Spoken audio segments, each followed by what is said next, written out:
नमस्कार। जमीन की रजिस्ट्री करवा ली है तो ये मत समझिए कि अब सब कुछ काम सारे हो गए हैं। बहुत से लोग जमीन खरीद लेते हैं, रजिस्ट्री करवाते हैं और सोचते हैं कि अब सारा काम पूरा हो गया। लेकिन असली सवाल है कि क्या सरकारी लैंड रिकॉर्ड्स में भी आपका नाम अपडेट हो गया है?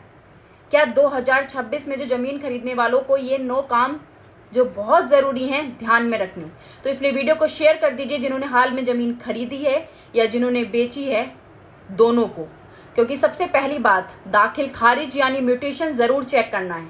कई जगह रजिस्ट्रेशन के बाद म्यूटेशन की जो प्रक्रिया है वो ऑटोमेटिक हो गई है, लेकिन हर राज्य में व्यवस्था एक जैसी नहीं है। इसलिए अपना म्यूटेशन स्टेटस आपको पहले चेक करना और वेरीफाई करना है। नंबर 2, खसरा खतौनी या जमाबंदी में अपना नाम चेक करना है, यानी कि सिर्फ सेल डीड हाथ में रखना काफ़ी नहीं है। रेवेन्यू रिकॉर्ड में भी एंट्री सही है या नहीं ये देखना आपको होगा, वरना आप फंस जाएंगे।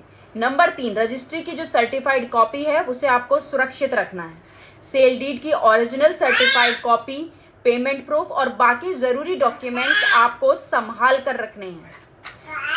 चौथी बहुत जरूरी बात, जमीन का रिकॉर्ड ऑनलाइन भी वेरीफाई करें।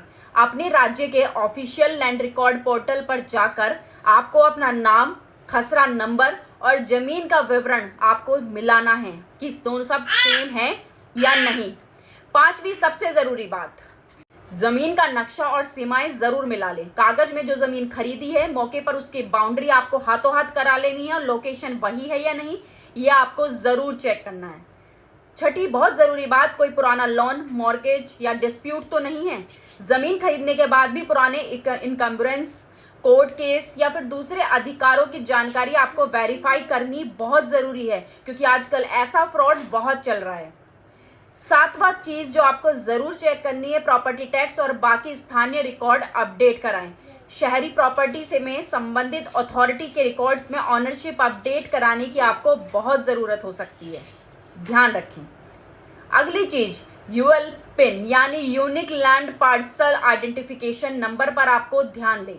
केंद्र सरकार के अनुसार यूएल पिन 14 अंकों का लैंड पार्सल नंबर होता है। इस देश के कई राज्य केंद्र शासित प्रदेशों में लागू किया जा चुका है, इसलिए आपको वो नंबर भी चेक जरूर करना है। आखिरी और सबसे इंपॉर्टेंट बात, सबसे जरूरी, रजिस्ट्री के बाद रिकॉर्ड्स दोबारा वेरीफाई करें कि आपका नाम चढ़ गया है या नहीं, म्यूटेशन पूरा हुआ है या नहीं, जमीन का विवरण सही है या नहीं। इसका प्रूफ आपको रखना बहुत जरूरी है। ध्यान रखिएगा इन सारी बातों को, क्योंकि आजकल जो लोग चीट कर रहे हैं ना, उसमें आप फंस ना जाएं। एक बात जरूर याद रखें कि रजिस्ट्री ऑनरशिप ट्रांजैक्शन का महत्वपूर्ण कानूनी दस्तावेज है, लेकिन रेवेन्यू रिकॉर्ड्स में म्यूटेशन एक अलग एडमिनिस्ट्रेटिव प्रक्रिया हो सकती है। इसलिए रजिस्ट्री हो गई है, अब कुछ करने की जरूरत नहीं है। ये वाली गलती आपको नहीं करनी है, ध्यान रखिएगा, क्योंकि कुछ राज्यों में रजिस्ट्रेशन के साथ ऑटोमेटिक म्यूटेशन की व्यवस्था है। इसीलिए आपको इन बातों का बहुत ध्यान रखना बहुत जरूरी है। सभी के साथ शेयर कीजिएगा वीडियो को। आपके जान पहचान में जिसने भी हाल ही में जमीन खरीदी है सबके साथ शेयर कर दीजिएगा, क्योंकि ये चीज चेक करना बहुत जरूरी है, आप किसी धोखे में फंस ना जाएं।